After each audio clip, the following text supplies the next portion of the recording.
ating pagpupuli sa ating Panginoon. Tatawagin ko na po ang ating tagapagsalita.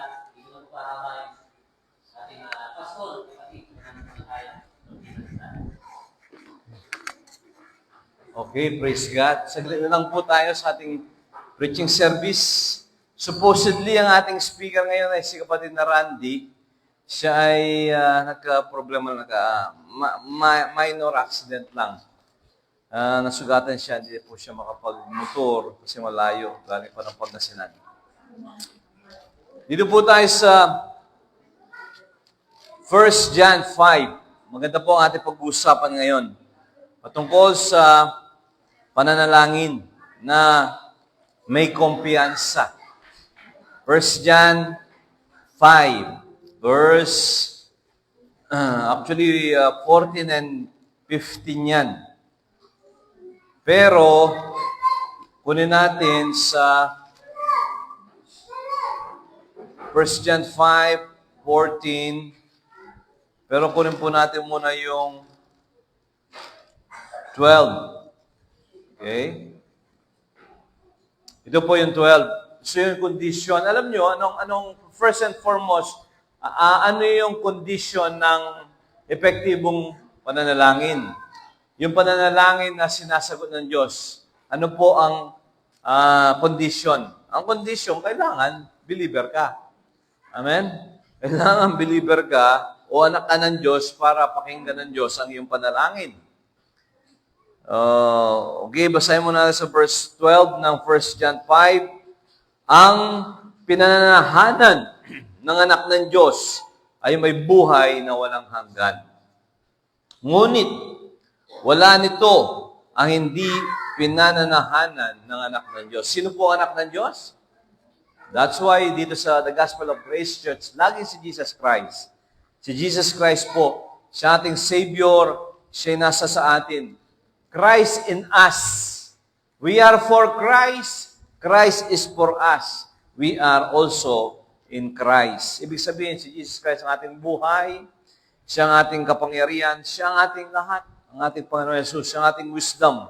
Ngayon, pagka si Kristo ay nasa sa atin, dahil tinanggap natin siya, tinanggap natin ang mabuting balita, ang Ebanghelyo, meron tayong buhay na walang hanggan. Hindi good works, kundi ang buhay na walang hanggan ay sa pananampalataya sa ating Panginoong Jesus.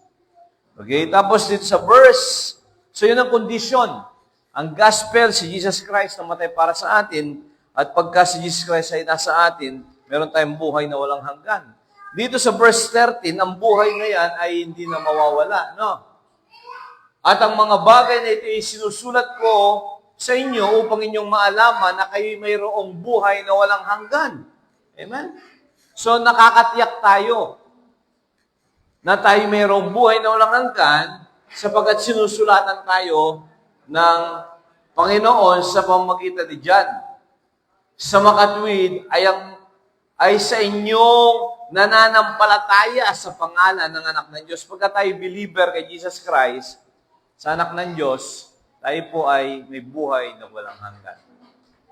So, hindi po totoo yung hindi ko malalaman. Hanggat buhay ang tao, hindi ko malalaman kung meron ba akong buhay na walang hanggan o wala. Kasi buhay ka pa, sabi nila. Pero dito po, malalaman pala natin na kahit na tayo ay buhay pa, ay malalaman mo kung meron ka na ng buhay na walang hanggan kasi nga sinusulatan ka eh. Di ba? Ang sinusulatan ay buhay. Pagka sinusulatan ka ng Panginoon, ito sinusulatan tayo ni John, Apostle John, yung mga believers daw, yung mga nanampalataya kay Jesus Christ, merong buhay na walang hanggan. Nananampalataya po ba kayo kay Jesus Christ? Tinanggap niyo si Jesus Christ. Therefore, meron kayong diba? Nasa sa inyo na yan. Actually, sa John 8, ay John 10 ba yun, bro? Na, hindi ka ang mahawak, siyang mahawak. Diba si bro? Senior ni Brother Bernard. Okay? Ngayon, yan ang foundation ng epektibong panalangin. May katiyakan. Tsaka, alam mo na meron kang buhay na walang hanggan. Sabi niya rito, upang inyong maalaman. No? Kailangan malaman mo. Pag sinulatan ka, malalaman mo. So, dito sa verse 12, balikan mo muna, dito ay 11 muna yata yun, believing. Ito ang patotoo. Ibig sabihin, nagtetestify ang Diyos. At tayo binibigyan ng Diyos ng walang hanggang buhay at ang buhay na ito ay nasa kanyang anak. Kung paniniwalaan daw natin, verse 10 pa siya, 10 pa actually yan, 10. Okay? Ang nananampalataya sa anak ng Diyos ay may patotoo sa Kanya. Ang hindi nananampalataya sa Diyos ay ginagawang isang sinungaling ang Diyos. Mabigat po yan. Gagawin mo sinungaling ang Diyos. Sabagat hindi sumasampalataya sa patotoo na ibinigay ng Diyos tungkol sa Kanyang anak. So ito po ay paniwalaan mo. Ngayon, ang pananampalatayang ito, pananampalataya, sinabi sa iyo, paniwalaan mo. Pagka pinaniwalaan mo ngayon, malalaman mo, verse 13 kisya. Yung patotoo, yung testimony ng Diyos, pag pinaniwalaan mo yan, malalaman mo. Amen? So yung believing, magiging knowing. Kaya, ang tanong ko sa inyo, bakit mo alam? Bakit mo pinaniwalaan na ikaw may buhay na walang hanggan? Alam ko eh. Diba? O sabi mo, naniniwala ka bang mahal ka ng asawa mo? Oo, alam ko eh. Hindi lang ako naniniwala, kundi alam ko. Bakit alam ko? Ibig sabihin, alam ko, nararanasan ko. Amen. So yung believing, nagiging experience. At ngayon, alam mo. Ngayon, hindi lang po yan. Verse 14, dito tayo ngayon. Dito ko focus. Pero saglit lang din. Manalangin muna tayo. Panginoon Diyos, maraming salamat. Bigyan niyo po kami ng wisdom. Si Jesus Christ ang aming karunungan. Sa aming maiksing pag-aaral ngayon patungkol sa epektibong pananalangin, ay pinagkakatiwala po namin sa inyo sa matamis na pangalan ng aming Panginoong Jesus. Amen. When I say effective prayer, ibig sabihin yung sinasagot ng Diyos. Anong kabuluhan ng nanalangin ka? Hindi ka naman sinasagot ng Panginoon. Maya-maya niya, hindi ka na rin mananalangin. Hindi ka na rin maniniwala sa panalangin mo kasi hindi naman sinasagot ng Panginoon ang panalangin mo. Okay? Number 1, condition, yun nga, meron kang relationship sa Diyos. Sa ating Panginoon Jesus, may buhay na walang hanggang ka. Anak ka ng Diyos. Ngayon, mananalangin ka.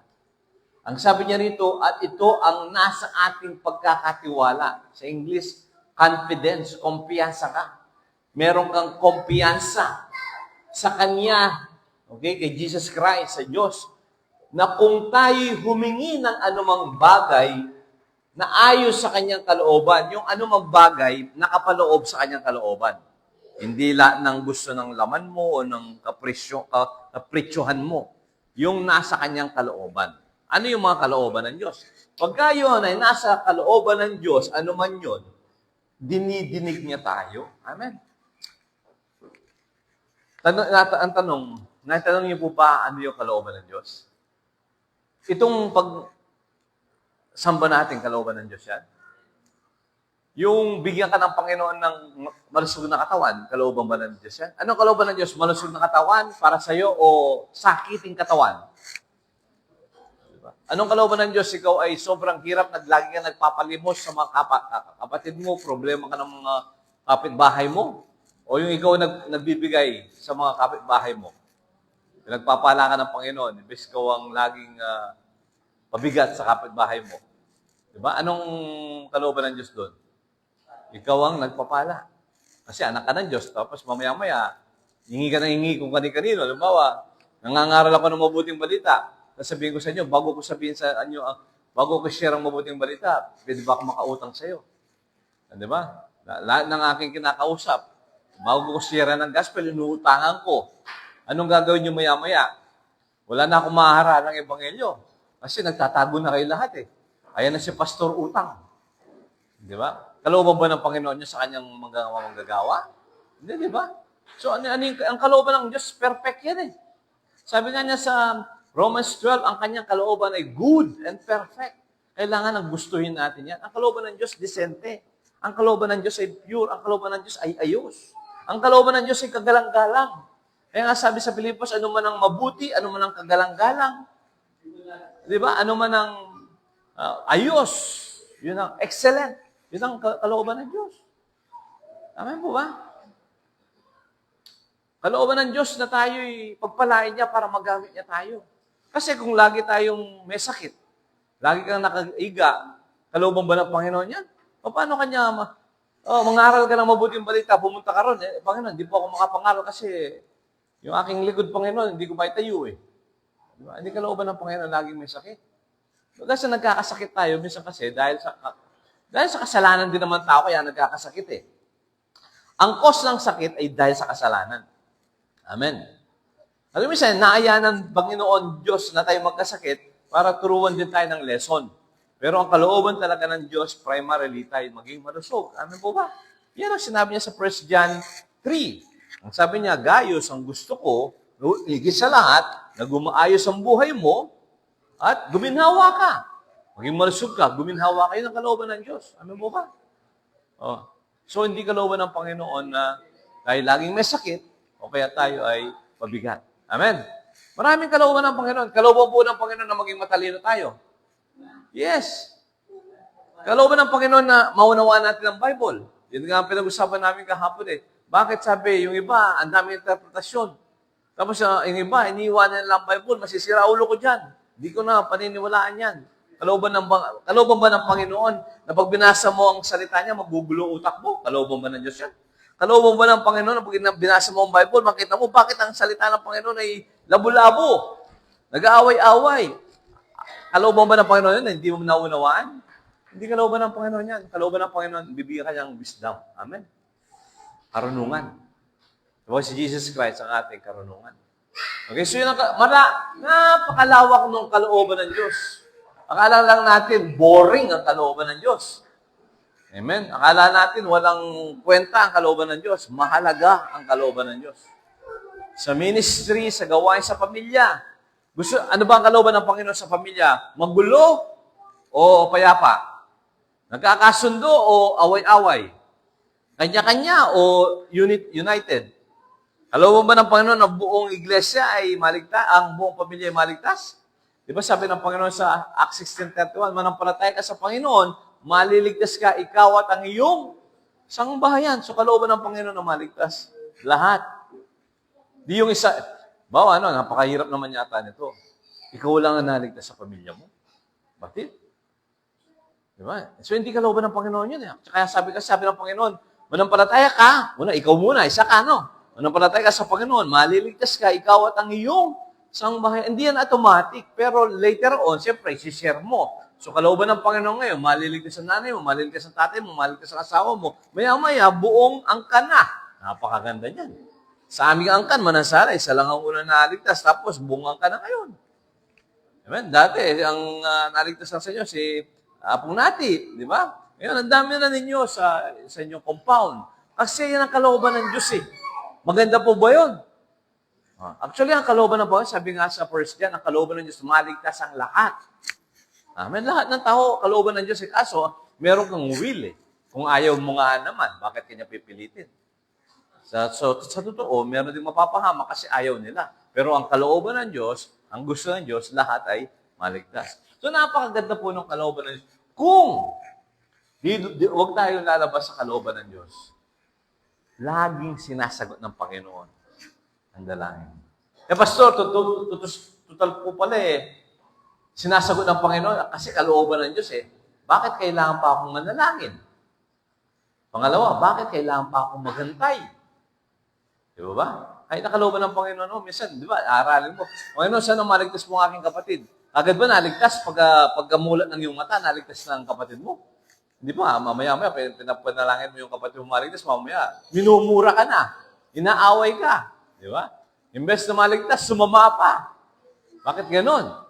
So parang yatang hindi kalooban ng Panginoon na maligtas ang aking kapatid na to Pinapanalangin ko tapos naging masama pa, inaaway pa niya ako ngayon. Di ba? Anong masasabi mo ngayon? Hindi nakalooban ng Diyos? Hindi po. Ay nakalooban ng Diyos na maligtas ang iyong kapatid, pinapanalangin mo siya. Kasi merong kaaway andyan si Satanas At saka yung tao, merong dating alam yan. So wag lang, ibig sabihin, hindi yan nag-automatic. Wag nating tatantanan. Amen? Umawa, yung kapatid mo, yung asawa mo, ayaw pang sumuko sa Panginoon. Gusto mo, sumuko siya, magantay tayo, panalangin. Manalangin. Kasi sa pagpapanalangin, ando po yung paghahantay. Amen? Hindi yung automatic. Kasi ang kausap natin, una, Diyos. Pangalawa, may kaaway. May satanas. May sanlibutan. Tapos, may sariling kaisipan yung pinapanalangin mo eh. Amen?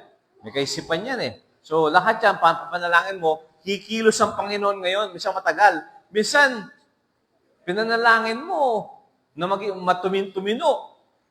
Ano nangyari? Hindi tumino. Pinanalangin mo, Panginoon, itong kapatid ko, lasinggero. Tapos nung makita mo, lagi pang nagdodoble pang paglalasing. Dati kung nakakaisang case, nagiging 3 case siya ngayon. Minsan pala, aayaan siya ng Panginoon doon, sa kakainom niya ng 3 case, nagkasakit siya. O doon sa kanyang pagkakasakit ngayon, naalala niya na kailangan niya pala lumapit sa Diyos. So minsan, naayaan ka mo ng Panginoon, madapa ka nga doon sa pagkakadapa mo. Anang sa ganoon, makatawag ka ngayon sa Diyos. Sabi mo ba? So ang Panginoon, pwede niyang gawin lahat yan eh. Pwede niyang gamitin lahat yan. Ito, example, si Jose. Si Jose na naginip. At yung kanyang panaginip, galing sa Diyos. Pagka yung kanyang panaginip, galing sa Diyos, kalooban po ba ng Panginoon yun? Binigay ng Panginoon yung panaginip niya, galing sa Diyos. Anong panaginip niya? Sabi niya, na naginip ako, sabi niya, mga stars ay lumuhod sa akin. Tapos pati yung buwan at araw lumuhod. Ibig sabihin yung stars, mga kapatid niya, yung buwan at saka yung araw ay yung nanay niya. Sabi niya, pati kami, luluhod sa iyo at saka yung tatay niya. Kinabukasan po ba, lalo nung sabihin niya sa mga kapatid niya, nangyari yun? Na lumuhod ba sa kanya yung mga kapatid niya? Lumuhod po ba? Hindi lumuhod. Kinabukasan, actually, pinapatay nga siya. Gusto siyang patayin. Ito palang batang ito, kasi bulso lang siya. Ito palang batang ito, gusto niya, susunod tayo sa kanya. Patayin na nga natin siya. Paborito pa nga ng tatay natin yan eh. Sabi niya, huwag na natin, sabi nung isa, huwag niyong patayin. Benta na lang natin. Napasama pa siya. Yung kanyang panaginip, siya'y igagalang, pararangalan ng kanyang pamilya, imbes na igalang siya, parangalin siya, binenta siya. Bakit gano'n nangyari? So, alam niyo po, may sa kalooban ng Panginoon, pero papadaanan ka sa maraming proseso. Di ba? Parang pinapanalangan mo yung anak mo, kapatid mo, na tumino, parang yatang lalong lumalala. Ngayon pala, kasama lahat yan. Di ba? And then, eventually, nangyari yun. Kay Jose, nangyari yun eh. Nangyari po ba talaga lumuhod yung kanyang kapatid? Lumuhod nung siya ay prime minister na. Muna, hindi mo siya nagpakilala eh. Kasi, mapapahamak sila eh. Dahil, ginawa sila ng lumuhod sila kay Jose. Di ba? Mga kapatid, ganyan din po. Ay, nakalooban ba ng Panginoon yan? At dinididig niya tayo, pero hindi automatic, pinag-pray mo ngayon, pagkamulat ng mata mo, Panginoon, asaan yung aking pinapanalangin? Wala. Kung minsan mabilis, meron ding mabilis, pero minsan maghahantay. Amen? So, wag lang tayong titigil. Importante, meron tayong kumpiyansa na tayo ay pinapakinggan ng Diyos. Amen? At alam natin kung ano ating pinapanalangin. Isa pa, ang effective na panalangin, sa Diyos tayo nananalangin. Amen? Ang mga tao kasi nananalangin, sa Diyos nananalangin, pero ang isip nila sa tao eh. Ngayon, manalangin po ako, pero ang isip niya, hindi pa nga natatapos ang panalangin niya, nag-iisip na sa kabilang, siguro, 2 isip niya. Yung isa, panalangin sa Panginoon, yung isa, sino kaya ang uutangan ko? Pagkasabing, Panginoon, salamat po, amen, pupunta na Diyos sa kanyang uutangan. Epektibo bang panalangin yun? Nagdadalawa isip, ako nanalangin, 2 isip. Isang corner 1, corner 2, yung corner 1 sa Diyos, yung corner 2 sa uutangan. Diba? Ba't ka pananalangin? Ang pananalangin ay pagtitiwala sa Diyos. Pagka nagtitiwala ka sa Diyos, ayan mo Diyos ang kikilos. Amen po ba? Pagka mulat ng mata mo, wala pa. Maganda, relax ka lang. Relax ka lang. Kasi, Panginoon, tala po eh. Ito na wala na akong pambayad ng aking kuryente. Talagang ras na eh. So, mapipilitan ka ngayon. Kasi di mo pwedeng persahin ng Panginoon. Hindi pwedeng dukutin ang bulsa ng Panginoon. Sino ngayon dudukitin ng bulsa mo? Yung kapitbahay mo. Di ba? O kaya kumari mo. Ngayon, kung kinakailangan kang maputulan muna ng kuryente, so be it. Amen? Ayaw mo lang mamamatay ka po ba kung naputulan ka ng kuryente? Mapapahiya ka lang. Pero hindi ka mamamatay. Kuminsan nga, paparaanan ka ng gano'n, mapuputulan ka ng kuryente. Ano sa ganoon, pagka sa susunod, iingatan mo na ngayon. Kasi pagkasahod ka, ubusin mo sa pagpapaganda, paparibang ka twice a week. Wala. Sino po yung nagparibang dito twice a week? Tapos wala ka ng pambayad ng ng kuryente. Ibig mo sabihin, pinapriority mo na ngayon. Amen? Natuto ka na ngayon. Bisa kasi papadaanan ka mo ng Panginoon doon sa mga mahirap na sitwasyon para matuto ka. Tama po ba? So yun po, hindi ibig sabihin na yung nag-automatic, antayin natin. Yun ang effective at higit sa lahat sa Diyos tayo lumalapit. Ang GGC, itong lagi kong in-encourage sa inyo, sa Diyos lang tayo lumapit, no? Sa Panginoon tayo lumapit. Ang problema kasi, ito yung problema Manenaya ka pa, nga na. At least, ating communication, di ba? May communication kayo. Mare, wala pa nga ni Mari na nasusunod. At least, alam mo. Pero sa Diyos, parang wala sagot Kasi di mo pa nakikita di ba? Kaya nga doon po pumapasok ang pananampalataya. Kasi si kumare mo, hindi ka na mananampalataya kay kumare mo, nakikita mo na At ang sabi niya, ala. Sana sabi na, Mario, kunan mo yan panalo. Pero sa Diyos wala Sa Diyos hindi mo nakikita. Kaya manampalataya ka ngayon. Yun ang ginawa natin. Kaya tanong ko, ganun, no? Ganun ang nangyari. Ganun ang Diyos, hindi natin siya nakikita Pero ba sa buhay nyo, sumagot na ang Panginoon? Na ang Panginoon hindi nyo nakikita. Ang Diyos na hindi nyo nakikita, sumagot na po ba sa buhay nyo? Amen. Di ba? Hindi nyo nakikita, pero totoo. Kung hindi mo nakikita, hindi mo nakikita, totoo, sumasagot, anong gagawin mo sa susunod? Lumapit ka pa rin sa Kanya. Hanggang ma-develop ngayon, tumibay ang pananampalataya mo. Amen? Dito sa GGC, yan ang ating experience. Hindi natin ito pinang-utang. Hindi natin ito pinang-solicit. Hanggang ngayon, hindi tayo nagsusolicit. Pero ginawa ng Panginoon. Ngayon, tumibay po ba ang pananampalataya natin ngayon? Yes. Sa ating mga personal na pangangailangan, magagamit ba natin yan? Yes. Pag sinagot ka ng Panginoon, sa inyo po, ilang beses na kayo sinagot ng Panginoon? Marami na? Kaya maganda, isulat nyo yan At ilagyan nyo ng date, lagyan nyo ng number. Makita mo, 1,000 na palang beses sumagot ang Panginoon sa akin. Magdududa ka pa, 1,000 na palang beses sumagot ang Diyos sa'yo. Amen. So, ang ganda ng kayo na relationship natin. Ang Diyos ang kakampi natin. Ang Diyos ang kakampi natin. Sabi nga, sino ang laban sa atin? Amen. Kung ganyan ang karanasan natin, alam niyo, yun ang karanasan natin. Yun ang karanasan natin sa GGC, kapatid. Wala po ba kayo doon? O hanggang ngayon nagdududo pa kayo? Yun ang karanasan natin sa GGC. Pagkatapos yan tayong niligtas, binigyan ng buhay na walang hanggan, alam natin, pinapakinggan niya tayo. Kung ang Diyos ang nakikinig sa'yo, sino ba ang Diyos? Siya lang naman ang gumawa ng langit at lupa. At lahat ng kayamanan dyan sa Kanya. Lahat ng ginto sa Kanya. Diba? At sumasagot siya sa'yo. Pinapakinggan Kanya. Dinidinig niya tayo. At kung ganyan, sabi ko nga kanina, una, pinaniniwalaan mo. Pangalawa, experience mo na. Alam mo na. Diba? Alam mo na. Bumasa, alam ko na yan. Matik na yan. At kung ating nalalaman, okay, mula sa pananampalataya, na naranasan natin, alam ko na yan Naalaman na tayo, dinidinig niya sa anumang ating hingin. Although yung anumang ito ay nakapabilang din sa kanyang kalooban, ay nalalaman natin na nasa atin ang mga kahilingan sa kanya'y ating hinihingi. Amen mo ba? Halimbawa, si Ellie, si Kisha to, humingi sa akin yan. Halimbawa, si Ellie, siguro mga 1,000 times na humingi sa akin. Lahat, hindi ko maibibigay. Yung mga nabibigay, binibigay ko. Doon sa pang 1,001, magdududa pa kaya siya?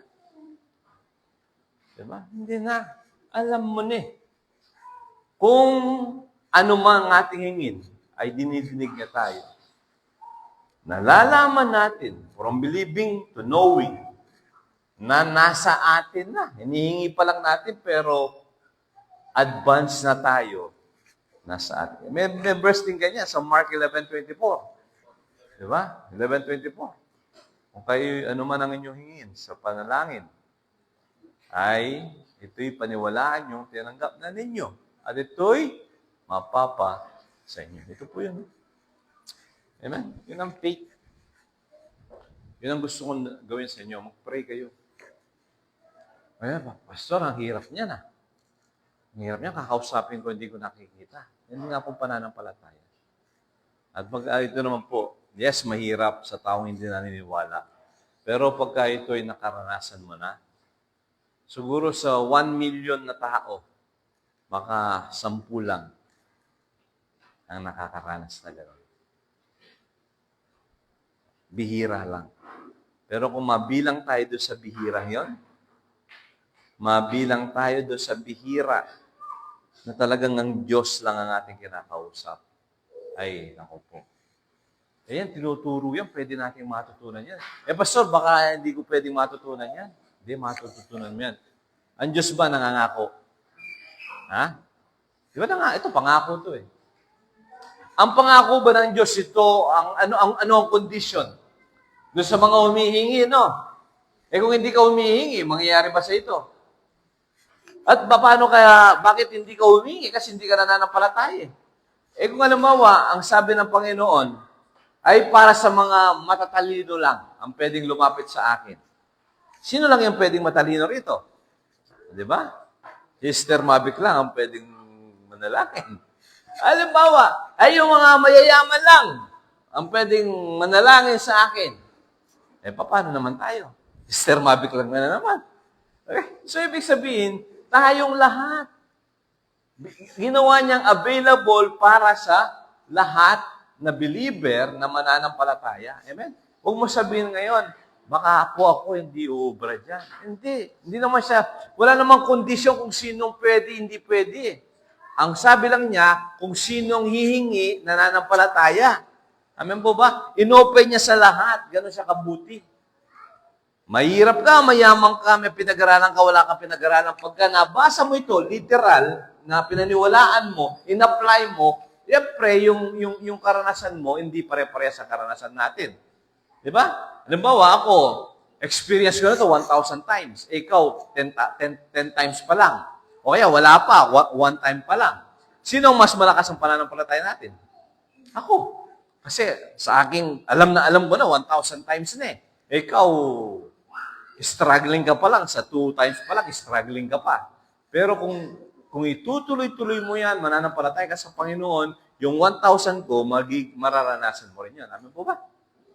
So, yung karanasan mo ngayon, pero pwede sa lahat ng una, verse 13, believer kay Jesus Christ.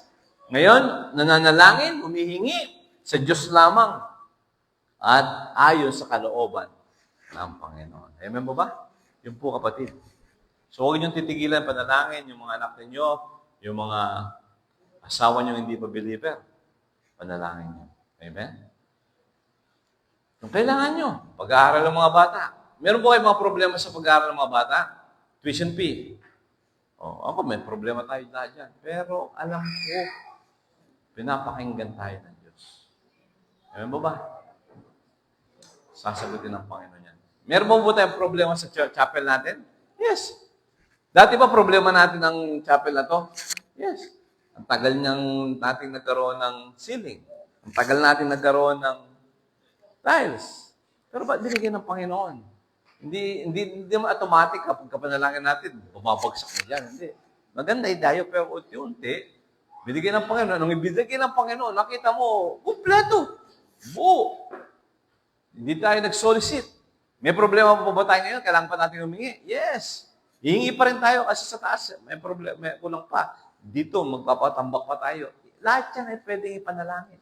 Ito, I'm just speaking para sa illustration sa chapel. Pero may kanya-kanya kayong mga problema. Amin po ba?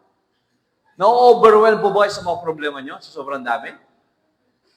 Ay, Mabik, sabi ng Panginoon, sobra ka na. Dami mong problema, Mabik ka, hindi ko na kaya yan. Bawasan mo naman, sobra. Ganun ba sasabihin ng Panginoon? Hindi. Hindi nagugulat ang Panginoon sa problema mo. Pero ikaw baka na po nagugulat ka. Ako, minsan na-overwhelm ako sa problema ko. Pero ang Diyos, hindi siya nagugulat. Amen? Kaya sabi niya, anumang bagay, ilapit niyo. Siya, ibigay mo sa Philippians 4:6. Magtatapos na ako. Philippians 4:6. Okay?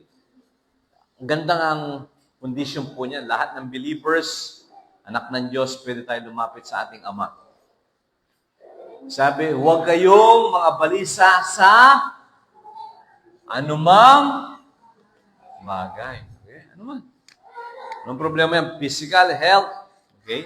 Kundi, imbes na mabalisa ka, ibig sabihin nito, pagka papasok na yung kabalisahan, yun na yung time na manalangin ka na para mapagtagumpayan mo na yung kabalisahan. Natural naman nababalisa tayo eh. Amen po ba?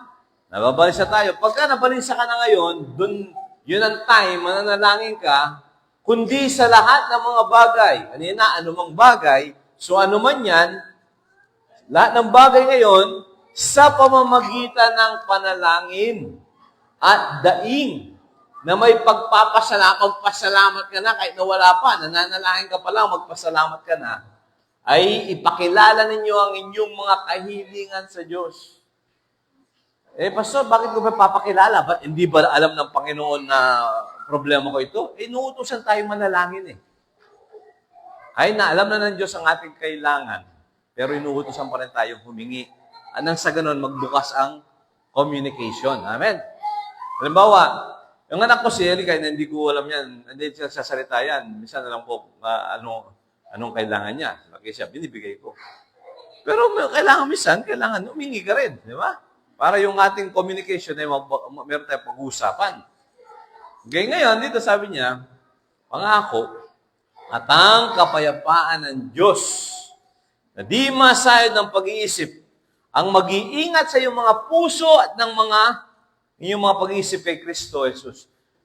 Pastor, parang may problema yata yan eh. Anumang bagay, hinihingi ko pera, bakit kapayapaan ang binigay sa akin? Gusto ko pera, pero kapayapaan eh.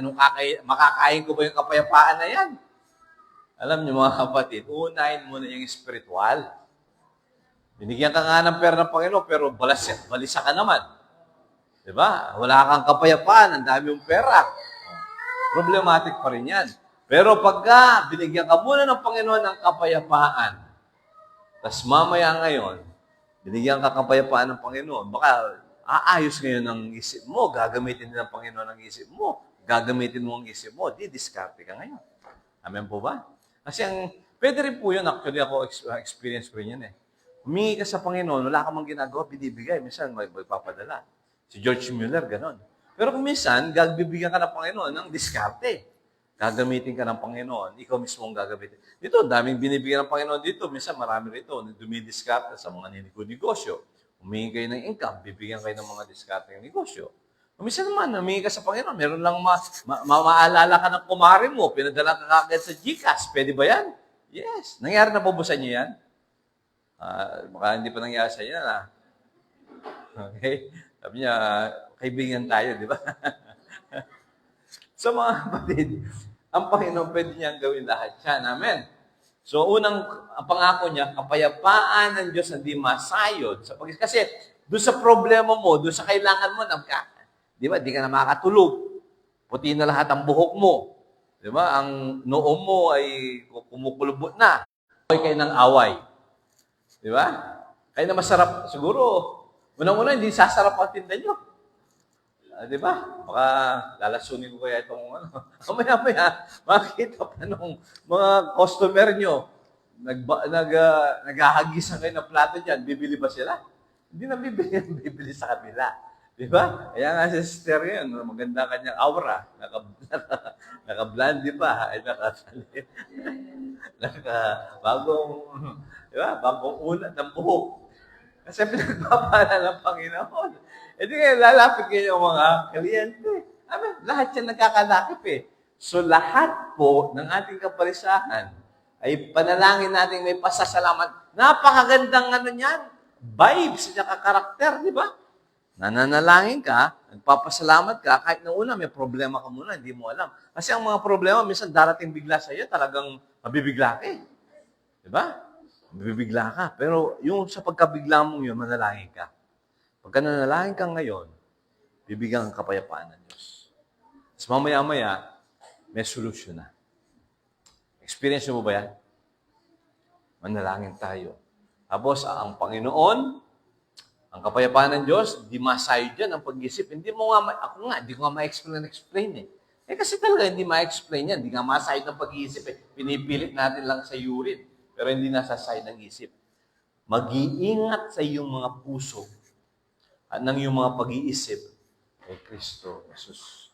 Hindi mo naunawaan lahat-lahat, pero iingatan ka ng Diyos ng kanyang kapayapaan. Amen? So mga kapatid, yung pong message natin ngayon. Kung kalooban ng Diyos yan, hinihingi natin yan, pinapakinggan na tayo ng Panginoon, sasagutin ng Diyos. Kaya gawin nyo, manalangin kayo. Kumuha yung ballpen at saka notebook, isulat nyo yung panalangin ninyo. Kung kailan nyo iningi.